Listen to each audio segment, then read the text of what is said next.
Today at the National Press Club, Minister for Home Affairs and Cybersecurity, Clare O'Neil. She'll outline the Labor government's plans to reform Australia's migration system, which the Minister has described as broken. Clare O'Neil with today's National Press Club address.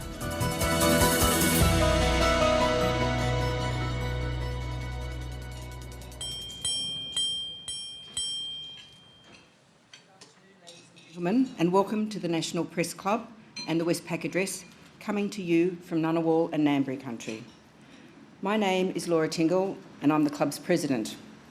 Migration is one of the defining features of Australia's culture, one of the drivers of our economy, and unfortunately in recent decades a political football too often used in our culture wars. It's also a discussion that is a bit stuck in the past. We still see hot debates about whether the annual intake of migrants should be 10 or 20,000 people, higher or lower, in any given year, when literally millions of people in Australia now are here as temporary, but often permanently temporary, migrants making up 7% of the population. Our speaker today is seeking to not just clean up the migration system, but re-establish some clearer ambitions for migration that make it work for the country and migrants. Please join me in welcoming Home Affairs Minister Clare O'Neil to address us.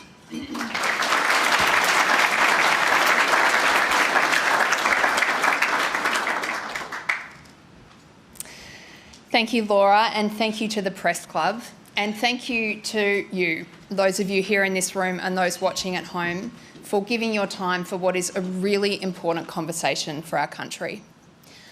I acknowledge the Ngunnawal and Ngambri people who have been the traditional owners of the land around Canberra for 50,000 years. It is impossible for us to tell a story about Australia without acknowledging our ancient beginnings. And it is impossible to tell a story about Australia without talking about migration. We are a proud migrant nation. Half of Australia's citizens were born overseas or have a parent who was born overseas. Together, as one but many, we have built the most prosperous, safe, cohesive country in the world, and every Australian is entitled to be proud about that, and to feel confident that we can tackle what's coming at us in the difficult decades ahead. One of the really remarkable things about our country is that when we confront crisis and challenge, we use those moments to build a better nation for the next generation. And in doing so, migration has been one of our most important tools. In the 1940s, a gutsy Ben Chifley warned that we must populate or perish. And the migrants who answered that call set the foundation for 2 decades of growth that delivered life-changing prosperity for Australian families.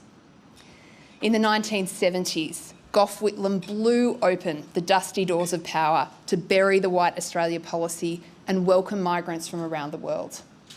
50 years later, multiculturalism is still central to our Australian identity. In the 1990s, Paul Keating used skilled migration to drive Australia out of recession.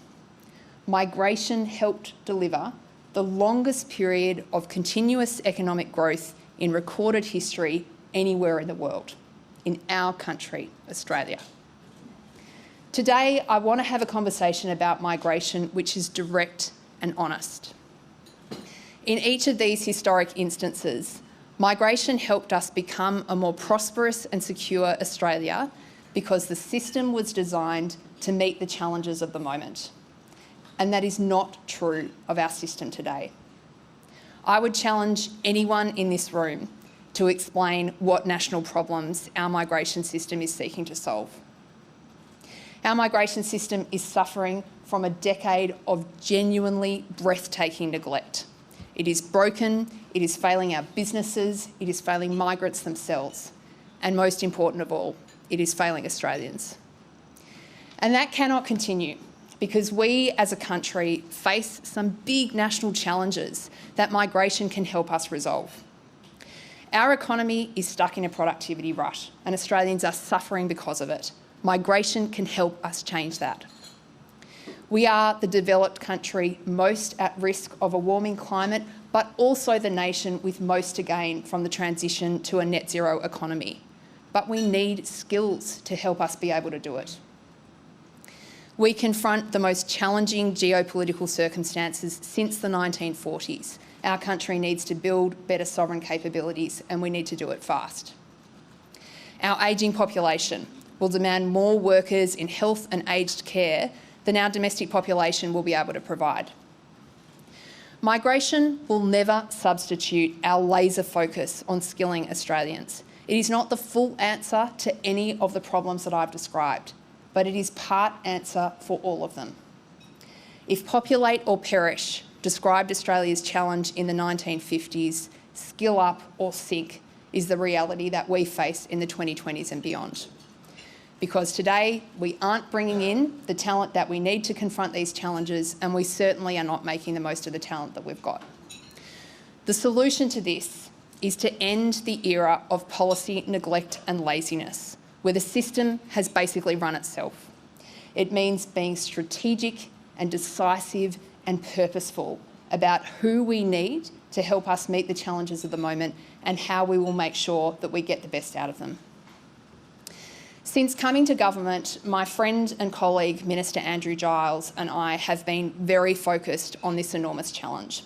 And in November last year, we asked former Secretary of the Department of Prime Minister and Cabinet, Dr. Martin Parkinson, to work with two of Australia's foremost migration experts, Professor Joanna Howe and John Azarias, to help our government get this system working in our national interest. And today we have released their report.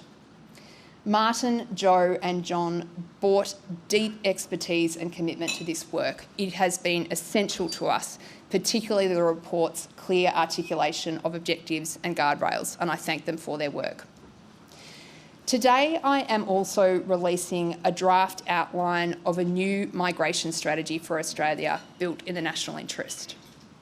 This document outlines a series of directions for significant reform of this system, which we will work on, consult on and refine before we release a final strategy later this year. So today I want to do two very simple things. I want to explain what is going wrong in our migration system and how our government plans to fix it. The first big problem is that our migration system today is not delivering Australia the skills we need for the challenges that I have set out.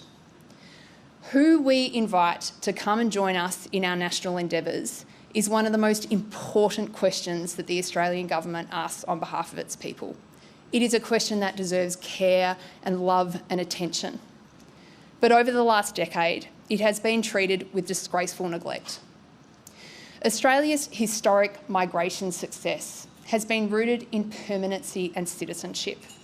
We give people the opportunity to get established in our community, to educate their children and to become Australian. Today, our system is dominated by a large temporary migration program, and that program is not well designed. The tools which are meant to help us ensure that the temporary migrants that come here have the skills that we need is broken and back the front. To determine skills needs, we use outdated occupation lists that don't reflect the needs of the economy, and labour market testing that both business and unions agree isn't working. And the effect of many of these rules is that we're missing out on the highly skilled workers that we need. We use an income threshold to define temporary workers who come here as skilled. The idea is that they're here because they're bringing to our country things that Australians can't do. Almost 10 years ago, that threshold was frozen by the former government at $53,900. That is below the earnings of 90% of Australia's full-time workers. So what that means is that every year for the last decade, a growing share of people entering Australia on temporary skilled visas are being funnelled into low-wage jobs. Under Peter Dutton, in his long-term role as Immigration and Home Affairs Minister in our country, our skilled worker program morphed into a guest worker program. What he created was an immigration system which favoured temporary migration and increasingly lower paid jobs. And these are the two essential ingredients to the worker exploitation that we know is occurring in Australian workplaces. International students are a very important part of this puzzle. We are incredibly privileged in Australia to train many young people in our brilliant universities and colleges. Those students are meant to come here to study, and the bar that we set for their entry is simply whether they will be able to perform in Australia's education system. The problem is that today, international students are the largest component of our temporary migration program and the single biggest feeder into our permanent program. More than half of the people who received a permanent skilled visa under our current system arrived in Australia initially as an international student. The links between our temporary and permanent migration programs aren't working. The formula that we use to determine which temporary migrants get the chance to become permanent residents and eventually a citizen doesn't help us select for the skills and capacities we need to build Australia's future. So the upshot is this. Australia's migration system has today become dominated by a very large, poorly designed temporary program which is not delivering the skills we need to tackle urgent national challenges. And that program creates the essential ingredients for the exploitation of migrant workers. The second problem I want to explain is how our migration system turned into a bureaucratic nightmare. Our system is slow and crazily complex, and this has real consequences for the quality of our migration program. We have hundreds of visa categories and subcategories. It is a mess of 3-digit visa codes, the 186, the 864, the 408, so complicated that if I drew you a diagram, it would look like a tangled bowl of spaghetti. We have a visa class for just about everything, including one specifically for the crew of super yachts. And we add to that more than 1,300 separate labour agreements, tailoring these visas to specific circumstances. We add rigid occupation lists which are incapable of adjusting fast enough, especially for growing industries like the tech sector, and an achingly slow process to recognise skills and qualifications earned in other country. And what you get is a system that is heaving with rules, forms and bureaucracy. Large businesses that have massive HR departments find the migration system impossible to navigate, and small businesses have got Buckley's chance of being able to use it to fill a skills gap. For migrants, the consequence is paying exorbitant fees to migration agents just so they can navigate the system. And these problems are much more than just an irritation. Remember that other developed countries are competing for the same migrants that we need here in Australia, for aged care nurses, for engineers, for tech experts. The complexity and delay can put them off Australia altogether. Professor Brian Schmidt is the Vice-Chancellor of Australian National University and one of the finest minds of his generation. He came to Australia in the 1990s and he was granted a visa in 4 days. Today's world-leading young astrophysicist would wait many months just to get an answer out of our current system, and that's if she or he were lucky and could find their occupation on the rigid skills list. So we can probably assume that today's Brian Schmidt would take their Nobel Prize and move to Canada instead. And that is a national tragedy, that because of our migration system, this is probably happening to us all the time. Our migration program is also failing once migrants have arrived in Australia. Worker exploitation hurts our migrants and it hurts Australians. It is completely contrary to Australian values, and I do not know a single person who would defend it. And yet, we all know this is happening. So going forward, we need to design out the opportunity from this system to exploit migrants as much as we can. I said up front that our migration program was unstrategic and unplanned, and there is no better example of that than in our housing market. Our country faces genuine and significant challenges providing safe, affordable housing for Australians. These problems are not caused by migrants. There are hundreds of thousands of fewer migrants in the country now than there would have been had we not shut the borders due to COVID. And yet we are still facing these very substantial difficulties with housing. Our housing problem in Australia is the fault of 10 years of gross inaction by a federal government that never had a serious housing policy, not for a day. And the fact that there is no way for our three levels of government to work together to plan for housing, services and infrastructure needs that result from population changes. A final failure I want to mention is that our migration system is not aligned with Australian values. First, integrity. Because the former government was asleep at the wheel, abuse of our visa system has gone unchecked. We need more resources in Home Affairs, focused on ensuring that migrant worker exploitation is identified and addressed. Second, fairness. Too many migrants are stuck in permanently temporary limbo. And third, inclusion. There is a big opportunity for us here to tap the potential of people who are already here in our country, such as migrant women who are being held back by slow and tedious skills recognition processes. So let me summarise the four problems I've talked about. We have just lived through a wasted decade where continental drift and passivity have allowed Australia's migration system to deteriorate. What has emerged is a system where it is increasingly easy for migrants to come to Australia in search of a low-paid job, but increasingly difficult for migrants with the skills that we desperately need. Our migration system is ridiculously complex, making the system difficult to use, which deters the people that we need the most. We're not doing enough to plan for and look after migrants when they arrive, and we need to restore Australian values to the heart of this system. We've been in government now for almost a year, and in that time we have made enormous progress on some of the most acute problems facing this system. Minister Andrew Giles has done absolutely tremendous work, dramatically reducing the 1 million long visa backlog.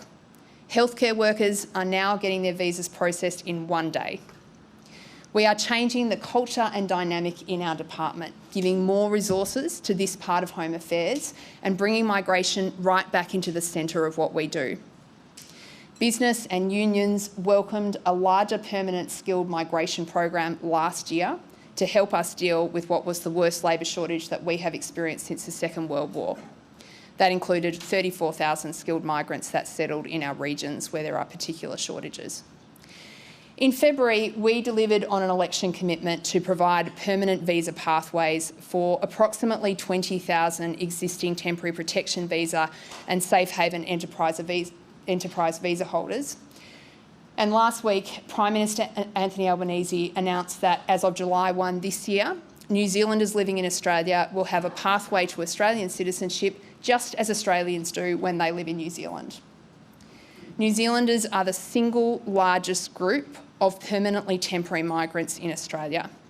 Treating them in the same respectful way that Australians are treated when they live in New Zealand is the right thing to do, and it is very important to the relationship between our two countries. Today, I'm proposing directions for a significant reform of our migration system. Our overall goal is to end a decade of ad hoc and piecemeal changes to this system and embark on a genuine reform that will set us up for a more prosperous and secure Australia in the 2020s and beyond. First, we need to fix the biggest problem we have, that is redesigning the system to get the skills here that we need. We have begun consultation on a proposal to restructure our temporary skilled migration program to make sure that this system is delivering the skills that we need to take our nation forward. The draft outline of the Australian migration strategy that I'm releasing today proposes that we consider 3 new pathways for temporary skilled migrants to come to our country, tightly tailored to the needs we have out of this system. The first is a pathway which is fast and simple for the specialised, highly skilled workers we need to drive innovation in our economy and help us build the jobs of the future. The second is a mainstream skilled pathway to bring in the core skills we need. So for this stream, we would focus on proper evidence-based assessments of labour shortages rather than the current outdated approaches that everyone agrees are not working. This pathway would include skilled migrants who are earning above an increased temporary skilled migration income threshold to make sure that when we say we're bringing skilled people into the country, that is actually what we're doing. And the third stream relates to essential industries. One of the reasons there is so much exploitation in Australia is because we have allowed low-wage migration programs to operate in the shadows, for example, through exploitation of our international student visa system. And this has allowed areas of the economy that rely on these workers to either create massive opportunities for exploitation or subject those sectors to ongoing chronic labour shortages which put enormous pressure on the people that work in them. So instead of pretending that some students are here to study when they are actually here to work, we need to look at creating proper, capped, safe, tripartite pathways for workers in key sectors such as care. Not only would this provide better support for those industries, it would provide far greater protections for the workers that we depend on. We will propose to reform the way we determine which temporary migrants end up as permanent residents and ultimately citizens. And a critical change here is how we design what is called the points test. Now, this may sound a little bit boring and technical, but it is absolutely crucial. Every year, our country selects roughly 100,000 permanent residents using the points test. By 2050, it is possible that we will have millions of additional people here who have been selected using this test, but the current test is not working properly. The bar is set too low, and today the points test rewards persistence, not the skills we need for Australia's future. Getting that points test right could add tens of billions of dollars to the federal budget over the coming decades and make a real difference to economic growth in our country. And Australia needs to enter the competition for global talent. We need to make a big switch in our thinking, from the passivity that drives the system today to active engagement with the people we think can help build our country's future. We propose creating a new area in the Home Affairs Department, which will work with the new Jobs and Skills Australia body that has been established by our government to help identify skills needs in Australia's economy. And under this proposal, we would go out into the world and find the migrants that Australia needs and talk to them about joining us in our national journey. I've spoken a little bit about the terrible complexity in this current system. And one thing we absolutely do not need is more forms and bureaucracy. We need a proper, data-driven approach to migration that will help us do away with a lot of the red tape that's in the system at the moment. Under the proposed pathway, Jobs and Skills Australia, which is a body that our government has set up, will be given a formal role in our migration system for the first time. So working with clear guidance and input from both business and unions, Jobs and Skills Australia will use facts and data to prove out where labour shortages exist. And Jobs and Skills Australia will help us properly integrate the jobs market, our training and education systems and our migration system for the very first time, so that when we face these labour shortages as a country, there's actually a cohesive approach to thinking about how we will get the skills we need. Our migration system should never be a substitute for skilling local workers, but it can complement Australian workers, and Jobs and Skills Australia can make sure that we do this properly. Part of our work will also be simplifying our visa system with the aim to strongly reduce the number of visa categories. There is just no need for things to be this complicated. I've spoken a bit about how we will change our migration system to ensure that we are getting the people here that we need. But we also need to make sure that we're getting the right outcomes for migrants and for Australians on the ground. And part of this will involve much closer collaboration with the states. While the federal government controls our migration settings, a real partnership with states and territories is going to be crucial to us getting this system right. And the fact that there is actually no genuine mechanism at the moment for us to plan for population changes as a country is a bit startling. Tomorrow, when National Cabinet meets, the Prime Minister will begin a conversation about how we can work together better as a federation to plan for housing and services and infrastructure. This will build on the incredible work that my colleagues Jim Chalmers and Julie Collins have done with the Housing Accord. Ensuring that we get the right outcomes on the ground also means looking after the migrants who are here properly. And to do this, we need to reform the policy settings that drive exploitation. That means exploring ways to give migrants more flexibility, to move employers and to enforce their workplace rights. A big focus of our efforts is going to be how we manage international students in the migration system. We want to ensure that high-performing students with the skills we need are given a proper chance to stay in Australia. We propose creating faster, simpler pathways for the international students who have special skills and capabilities that we need. But we also need to make sure that our international student system has integrity.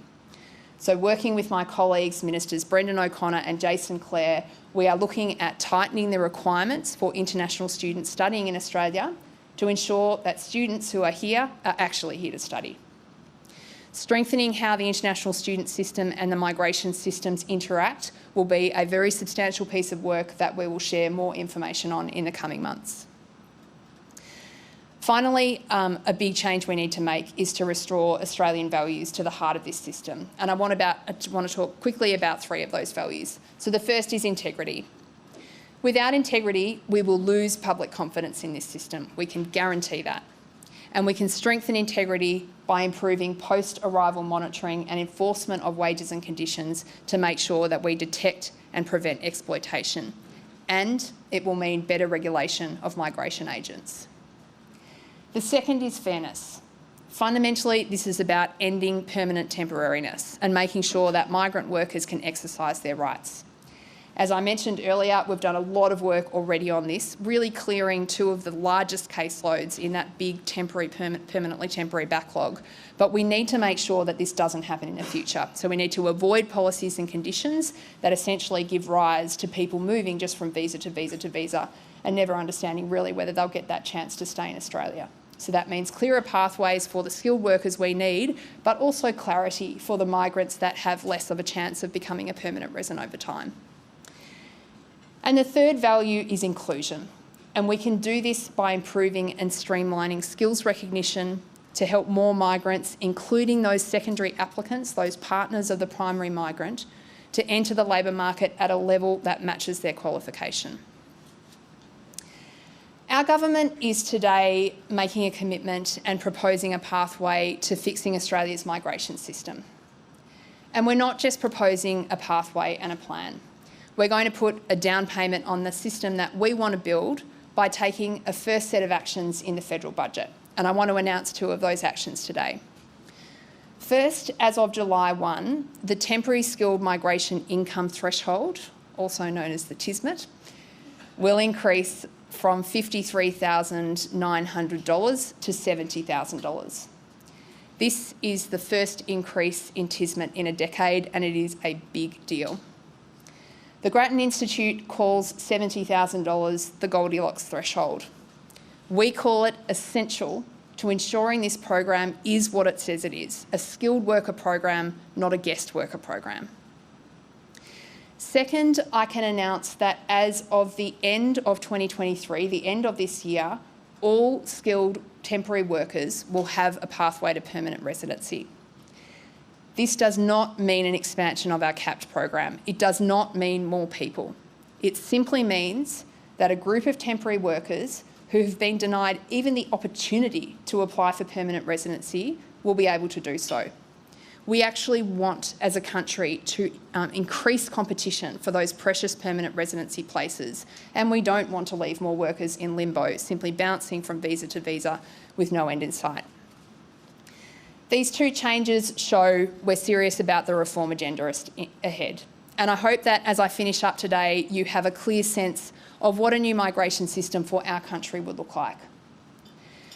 I've spoken a lot about what's going wrong with Australia's migration system today, and there are many, many problems. But what I am genuinely much more excited about is the big opportunity. We have every reason to be optimistic about our country's future and every reason to believe that our migration system can help us deliver a more secure and prosperous Australia, as it has done for us so many times in the past. We are a truly great country with a fundamentally broken migration system. So just imagine what we will be able to achieve when we get this powerful engine working again in the national interest. Thanks, Laura. That's it from me.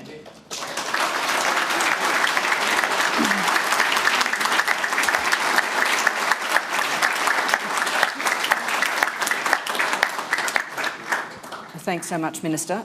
If we could talk about that huge swing instrument, shall we say, of international students. Can you explain for people who don't know how the system works, if you're an international student at the moment, what do you have to do to transfer to being in this skilled migrant program? And at what point does that income threshold, where does that sort of come into play? How is your proposal for a change going to change the number of students who effectively are staying on in Australia? Yep. That's a long one, Laura. I'll try to keep it as short as I can. Yes, sorry, I'm setting a bad example. Could I say firstly, our international education market is incredibly important to our economy. It's actually just important to the education system that we run in our country. This is our 4th largest export, and it's one that we're very proud of. What we want to make sure, and I know the university sector and the training sector are with me here, we've got to make sure this is a system with integrity. Otherwise, we degrade not only the experience of students here, but actually our reputation around the region and internationally. So it's really important that we get this right.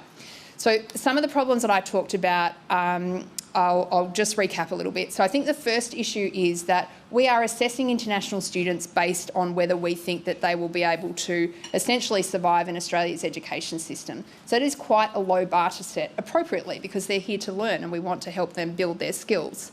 The issue is that this has become the dominant feeder into our permanent program. So we've set a low bar. We have a broken test that converts someone from a temporary to a permanent migrant, and this is basically part of the dynamic that's a bit broken at the moment. So you asked about the income threshold that I mentioned. So this will be very relevant because at the moment you can transition onto a temporary skilled visa off a student visa if you're earning $53,900 a year, which, as I explained, is a lower income than 90% of Australia's full-time workers when this is meant to be a skilled program. So by lifting the Tismet, we are restoring significantly the integrity of this skilled worker program and making sure that the people who are here are actually going to be in our workplaces helping lift the productivity and the capacity of Australian workers. Sarah Eisen. Sarah Eisen from The Australian. The care industry has been a big focus of your speech today, which makes sense, of course. There's a lot of challenges, particularly in aged care. Is there anything in the very near term that you will do, that you plan to do, to make it easier for migrants to work in aged care and ensure more migrants are coming, given that by the middle of this year we have that quite large goal to have the 24/7 nursing that a lot of centres are very concerned about? Are you going to do anything before then? Is anything going to change before then to really address those concerns? Yeah, okay, thank you, Sarah. So firstly, critically important problem for the country. We have the oldest of the baby boomer generation, this largest ever of Australian generations, just starting to access aged care supports in our country, and we are already struggling greatly to provide workers. A big part of the puzzle here, if I can just mention, is the low pay of aged care workers, and that is something that the Fair Work Commission has acted on and our government is addressing. I think even if we do everything around pay and conditions, we are still going to have a shortfall of workers in this sector, and that's why your question is so important. So the short answer to what you've asked, are we doing anything about it before we do the big fix? The answer is yes, and I'll let Andrew Giles speak a little bit more about that in the coming weeks. But I think what's really important here is not just thinking about this as a short-term problem. We have a structural issue of workers in our care sector, and one of the reasons that I've talked about restructuring our temporary skilled program is that we need to provide a long-term solution for this, not just see people come in on ad hoc labour agreements and that sort of thing, which is not really going to address this underlying problem for the country. Thank you. Angus Thompson. Minister, thank you. Angus Thompson from the Sydney Morning Herald and The Age.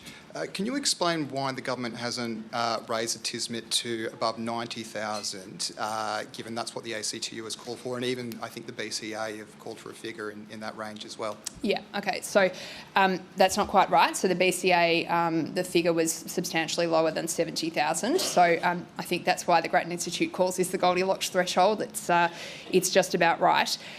You're right, there were advocates in the discussion calling for a significantly higher TISMIT. And if I can just explain why 70,000 is the right answer for us.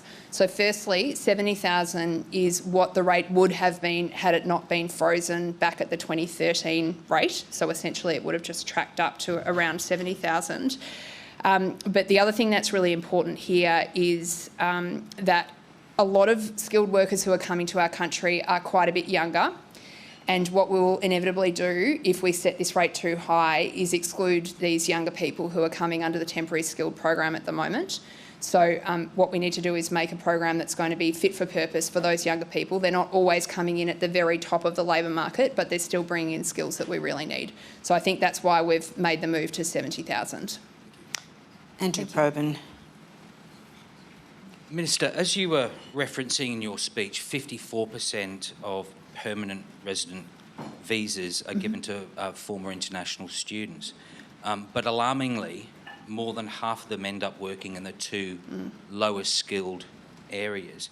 How do you fix this without discouraging or maybe forcing universities to only offer university places in skills we actually need, rather than allowing universities to treat international students as cash cows? I'll just leave that last value comment for someone else to react to. So a couple of things are important in what you've raised. So international students should be allowed to come to Australia. We love having them here, and they're an essential part of our society and our economy, and that's a really good thing. I think the real question for us is, what role do we want international students to play feeding into our skilled program and then ultimately to our permanent program? And one of the really significant issues here is, I've talked about passivity. This is a really good example. We've basically sat back and allowed the people who are already here to run through the system. And that's why the proposal to actually get out and market Australia to the world and talk to people about the beautiful opportunity to come and move here is really important. So raising the TISMIT will do a lot about this, because what it will mean is that if you're in those very low wage jobs, you're not going to qualify to come in as a skilled migrant anymore. And I mentioned that I'm working with my colleagues Jason Clare and Brendan O'Connor to think about how we would need to lift the requirements for international students to enter and study in Australia. Thanks. Michael Reid. Michael Reid from the AFR. Minister, what kind of skills and experiences will be prioritised and what ones will be deprioritised in a more robust points system? So thank you for asking that, Michael, and it allows me to make a really good point, which is that it shouldn't be for the minister to decide what skills shortages there are in the country. This is an evidence-based question that today we don't have a lot of evidence behind. And part of the problem in the system is that because the minister essentially does get to decide what a shortfall looks like, you end up with a system where, one person's got discretionary decision-making power and, in my view, too much control without having the information perhaps that Jobs and Skills Australia will provide. So in terms of prioritising and deprioritising, what I would say is that we would like to simplify the system. So that would mean that we are going to try to move away from the strictures of occupation lists and have a broader description of skills needs that confront the country. And I can share some of them off the top of my head, which I think would be well known to you as an economic journalist. Care we've talked about a lot. We've got a significant issue getting tech sector skills into the country. We've got dramatic shortages of engineers. We've got dramatic shortages of people in construction. So I think the broader point is, all of us in this room can have a stab at saying what these are. Let's get someone actually to sit down and properly use a data-driven approach to define what they are, and to take it perhaps a little bit out of the realm of politics, where I fiercely believe it doesn't belong. Thank you, Minister. Jade Galberger. Jade Galberger from the Herald Sun. Minister, thank you for your address. If the government does do all of the things in this strategy, will Australia end up with a larger or smaller migration program? Thanks. That's a great question, Jade. Thank you for raising it. Let me be really clear. What I've talked about today is not about more people. And you asked what would happen if we implemented all the things I've discussed. The consequence of that would be a smaller migration program for the country. Tom Connell. Tom Connell from Sky News. Just following on from the end of your answer to my good colleague Andrew Probyn. So it sounds as though there'll be, restrictions on universities in terms of who they can bring in or new levels of requirement. And what sort of degrees at the moment are people coming here and studying for that we really don't need? Okay, thanks, Tom. So the second question I might leave to the experts. I think there's a lot that's been written about this problem, and you can have a look at what the experts are saying are the areas where we might see a few issues. I think what we're really talking about here is making sure that the international student education system is doing what it says on the label, and that is educating brilliant young minds from around the region that Australia is very proud to do. Now, that's not always the case today with the education system, and so I'm working with Jason Clare and Brendan O'Connor to bring forward a series of reforms that will see us ensure that that system is principally about education, as it says, and we're just not ready quite yet to share the detail with you, but I'll come on your show, Tom, as soon as we are. I like that commitment. A super quick follow-up. Would the number change, or just about the type of people?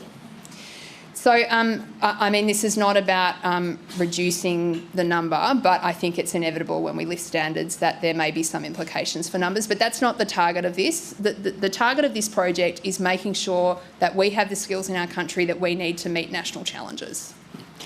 Charles Croucher.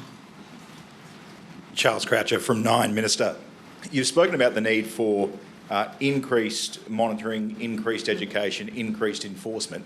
How many more people are going to be needed in your department to do all these things? And given the exploitation going on, does there need to be increased punishments or new legislation to prevent what's clearly abhorrent? Yeah, great. Thank you, Charles. Really, really important questions. My colleague Andrew Giles is going to have a lot more to say about this in the coming weeks, so I might leave those details to him. But I would just say that we have come into government with a really fierce commitment to addressing some of these issues. We should not see worker exploitation in a country like Australia. There is no country in the world where the values are more betrayed by this practice. And so I'll allow Minister Giles to share some details with you in the coming weeks, but the commitment is real. Finn McHugh. Finn McHugh, SBS News. Minister, thanks for your speech. On a different topic, a couple of months ago you took the quite unusual step of naming Iran as the country behind a foreign interference plot in Australia, as what you said was the beginning of an open conversation on foreign interference. The speech noticeably didn't mention China at a time that your government's obviously seeking to unthaw relations. I'm wondering if those two things are linked, and going forward when it comes to naming and shaming, how much will you factor in things like trade and bilateral relations? Thank you. The speech didn't mention China because it was a speech about Iran, so I hope that's clear. If you look at the speech, it's actually quite specifically about issues facing our Iranian community here in Australia, which are very real.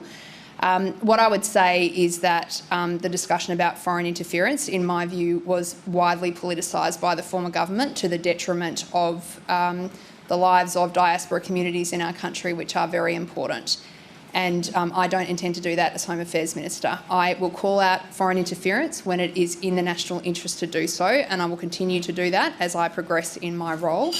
We started with Iran, but you probably also noticed in that speech I talked about the work we are doing to develop an attribution framework for this. So this is not the ad hoc decision of the Minister, but something that is a structured and thoughtful exercise.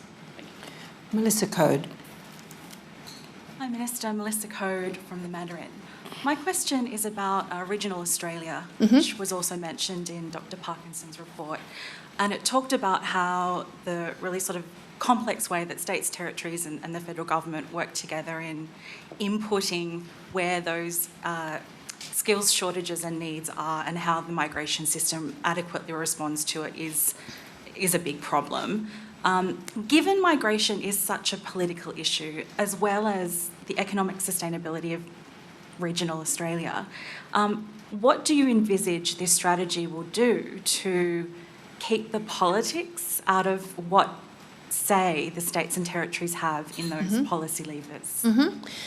Great, thank you. What an important question. So I think that one of the under-discussed topics in this area is about the geographic dimensions of migration. And, we see sometimes quite fast population growth in our cities, but real issues around population decline in regions and the bush.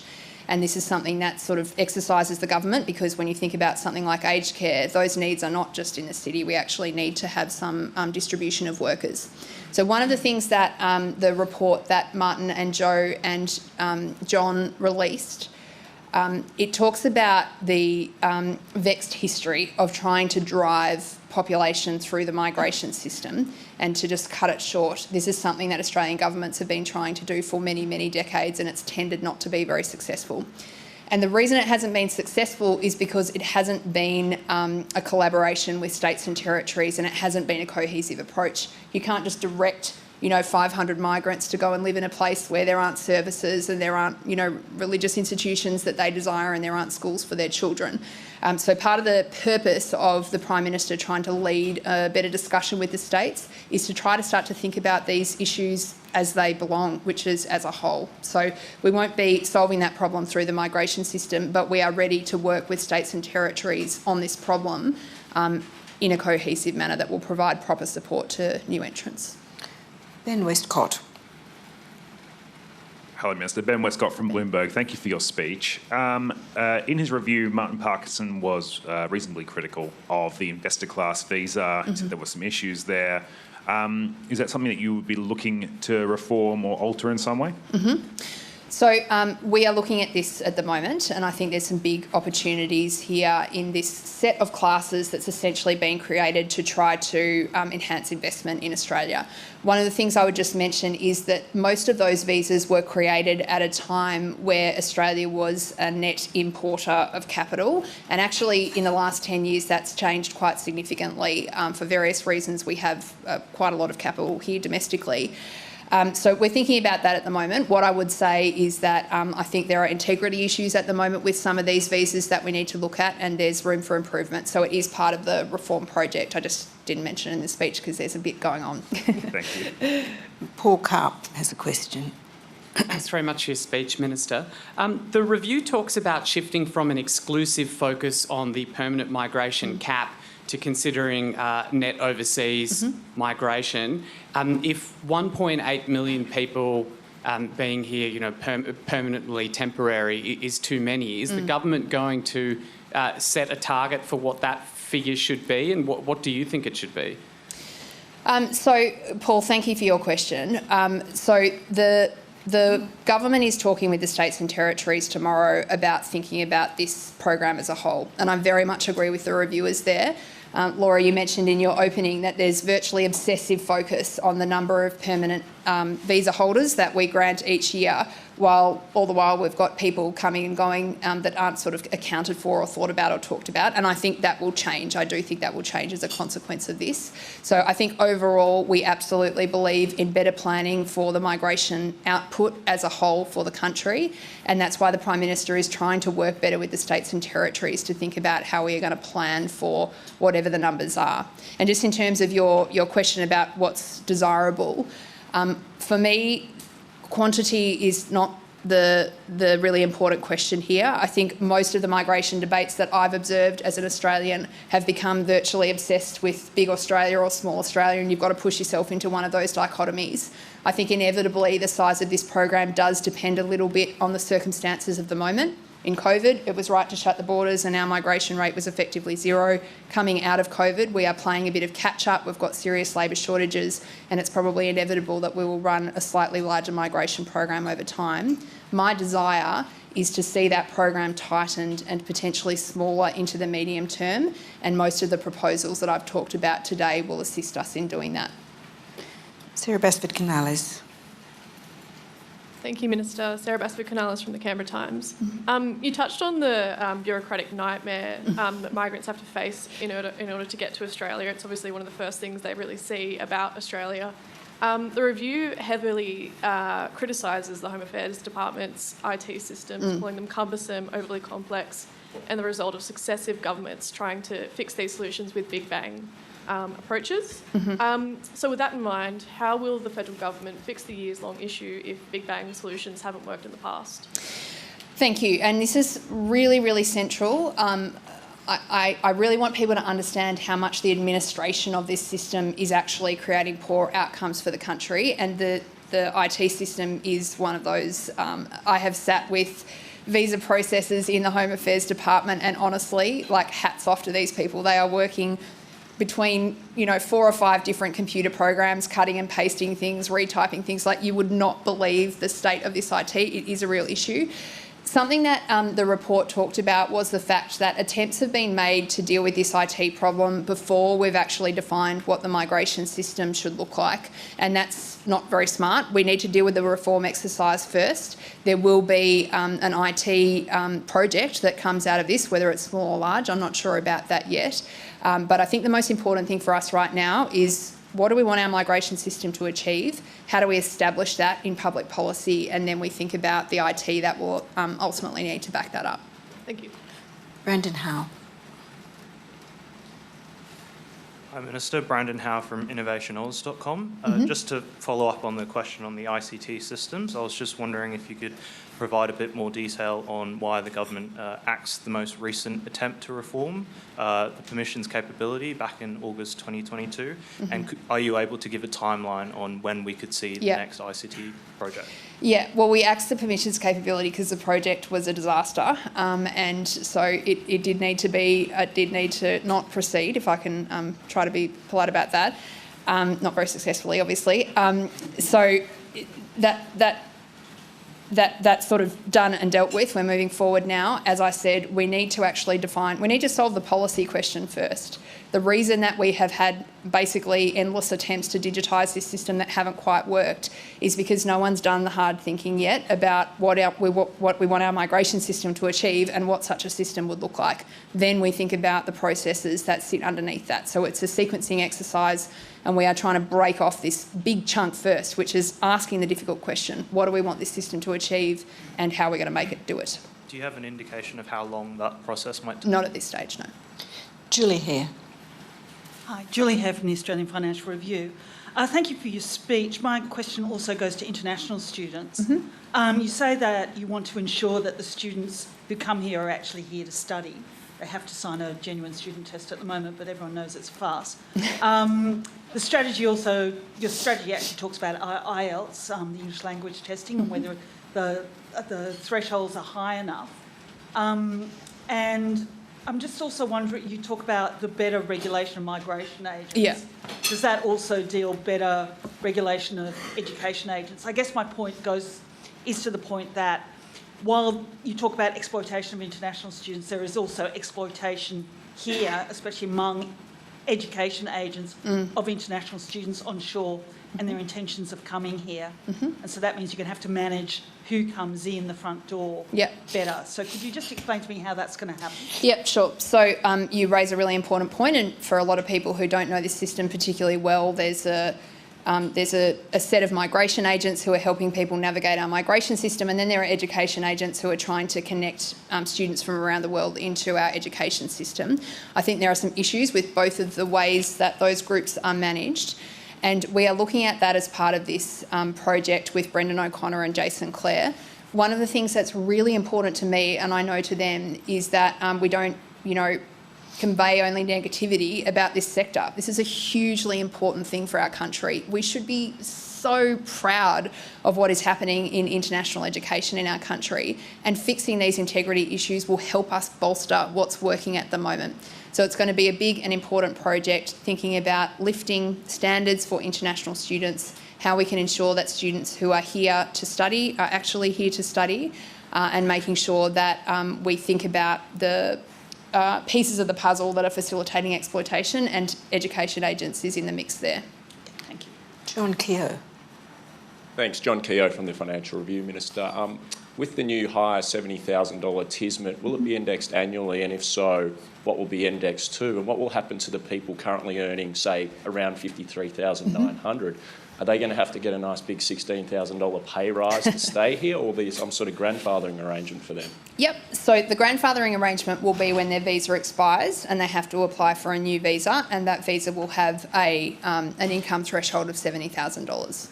Sorry, what was your first question, John? Indexing? Will be yeah, so we haven't decided to index at this stage, but this is in the discussion of the broader sort of package of measures about how we think about that temporary program.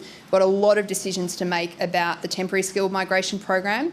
We are proposing this 3-tiered model it's a very big thing for the country to do a pretty significant transformation compared to what's there at the moment. So we need to look at long-term the role of TISMET in that whole conversation under a new system. Mandy Lee. Dear Minister, so you didn't mention about the business investment visa. So my question is that, so will the business investment visa subclass 188ABC be removed in the future? And also for the existing business investment visa applicants, so will you consider to speed the processing time in the next financial year? Thank you so much. So for those of you that aren't as attuned to this policy subject, the business investment visas is part of this broader class with the significant investor visa, which was designed to bring capital and entrepreneurs to our country. And there are some quite on the record sort of significant issues with those. We haven't said that we will abolish those programs. What we have said is that they do need a radical restructure as part of the work that we are doing. And I think this needs to be folded into the broader conversation about highly skilled people who we see as creating the jobs of the future for Australians and how we manage them in our migration system. So it's not just about what's called BIP and CIV. This is just the world of acronyms that I live in. It's not just about BIP and CIV, it's about the whole question of that, really kind of drivers of economic growth and how we should think about bringing those people into our country. Okay, thank you. Thanks. Anna Henderson. Anna Henderson from SBS and NITV. Minister, in relation to the Pacific labour migration part of this review, there's a concern raised about some Pacific governments that are worried that communities will be emptied of prime age workers, I'm quoting from the report there, across all skill levels. What is our ethical obligation to our Pacific partners to not allow that to happen? Yeah, so it's big and it's important.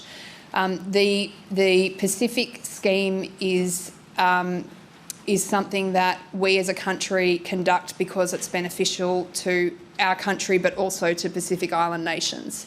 So obviously the government takes incredibly seriously any concerns that are raised around that not working for our partner countries. That's not the desire at all. This is meant to be a win-win for both countries, and I think generally it is. I think there are some instances where there have been issues, but if you don't mind, I might just leave that one for Penny Wong and Pat Conroy, because that program is actually run through the DFAT department, so it doesn't actually sit neatly in the migration system in the way that other things do. I understand, but as Home Affairs Minister, does there need to be some kind of balance where, only a proportion of people from a community are attracted to Australia at any one time? Yeah, again, sorry, not trying to be irritating and avoid your question, but the design of this program belongs to the Foreign Minister and the Assistant Foreign Minister. Their goal is to ensure that we build and strengthen our partnership with Pacific Island countries, and they're really focused on that at the moment, so I'd just direct that question towards them. Thanks. Nick Stewart. You're Immigration Minister, so you've obviously got some idea of the total number that we're talking about. You've said you want quality. Does that mean, as Kevin Rudd might have said, we want 50 million quality, intelligent people in Australia? 40 million? 30 million? What sort of number do you think Australia can cope with overall? So it's an important question, but one that I'm not here to express a view on today. It's really important to me that we can have a conversation about migration policy in our country, which is not just reduced to the size of the population. There are lots of important questions in migration that aren't to do with population, but are about who we bring here and why. So these are the questions that I'm trying to answer, not so much on the population side. So who's looking at the total population? Well, the population... Whose responsibility would it be? Well, it's not that it's not my responsibility, it's just that I think that really distracts from the issues that we're here to talk about today, which is a migration system that is fundamentally broken and not delivering for the country. Thank you. Andrew Tillett. Thank you, Laura. Andrew Tillett from one of the cast of thousands from the Fin here today, as well as hot topic. As well as board member here at the Press Club. I'd like to ask you a question. Thank you for rattling through so many questions, by the way. I think we must I don't have any choice. I'm just doing what Laura tells me. Yeah. Look, I just want to ask you a question with your cybersecurity hat on. Yeah. Australia provided assistance to Ukraine government early on in the war last year with cyber security assistance. There's been reports this week that the government has knocked back several requests from Ukraine for further assistance. Can you just explain what the situation is, and are we open to providing further assistance? Yeah, thanks, Andrew. So can't get into the detail on those, but I can say we're open to discussions with Ukraine about how we can help them, and we do consider proposals from time to time. As a prize for being such a good answerer of questions, I'm going to get more. Yes, you get the President's bonus question. Well, the two questions actually. The first one is how fast do you see the transition in the sort of international students regime, if you like, happening in terms of the sort of income threshold, changing the sort of nature of people coming into the country and therefore affecting the labour market? And a separate question is, one of the issues that has come up is that within the skilled migrant program, the families of skilled migrants also get counted and basically sort of fill out the program. Are you looking at changing how they're counted? Yeah, great. Thanks, Laura. So with regard to students, so let me just say, it's really important that we move really quickly on this. We don't have time to waste, and with a reform as substantial and all-encompassing as this, you know, this could take a very long time, and I don't want it to. It's really urgent that we fix the problems that we can now, and so what we're working on at the moment is sequencing out how we would move to the new system as quickly as we can, and it's going to be a piece by piece, not one day we move into a new migration system for the country. So when you talk about students, there are some things that are already going to happen which will basically immediately address some of the issues that I've talked about, and the increase to TISMET is the most important there. This is a substantial increase to ensure we have skilled workers coming under a skilled program, and it will have effect effectively from the 1st of July this year. The points test is really, really important, and this is something where I think there's enormous value for the country to be gained, and something that can be changed without kind of extensive systemic kind of processes that have to be gone through. So that's something that we're really looking at as a kind of a next cab off the rank to think about how we can make swift changes. The reason that acts so quickly is that, like TISMET, it basically can take effect immediately. So we process permanent resident visas all the time. If we change the system, we can choose when it takes effect. So I think those are important things that will improve some of the issues that I've talked about with international students. It's really important that we be very careful and consultative in any changes that are being foreshadowed and discussed here. This is a really important sector to our country, and it is a great thing that we do in training up so many people in our brilliant education system. And whatever we do with regard to the integrity of it, we've got to make sure that that's not having adverse effects that, you know, we could have predicted if we'd taken our time. So I just say I want to move really quickly, but we do need to move carefully on this. With regard to your second question, so you're right, Laura, one of the kind of many dirty little secrets of the migration system is that permanent visa list that we create each year actually counts family members, which is that's not a bad thing. It's just a reflection of that, you know, it's a reflection really of how small it is as a part of the overall scope of our migration program. One of the big untapped levers that we have here is the capacity of partners who are coming here to contribute to our economy. We can see really clearly in the data that partners of skilled migrants are not engaging with the labour market to the degree that their qualifications suggest that they should be.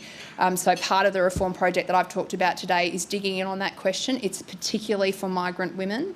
Often the problem is that they've got skills and qualifications that they earned overseas, and we have this very cumbersome process of recognising those qualifications. So that's part of the mix here.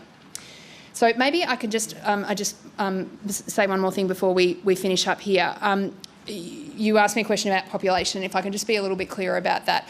I'm not someone who advocates for a big Australia in this conversation. What's really important to me is that we've got these big national problems facing our country, and we're not getting the right people here through the migration system to help us address them. So the focus of this task is not about more people. It's not about a bigger program, and the likely impact of the changes that I've suggested here is probably a slightly smaller migration program over time. But what matters most is what this system is doing for our country. At the moment, it is broken, and our government is planning to fix it. Please thank Minister O'Neil for her time today.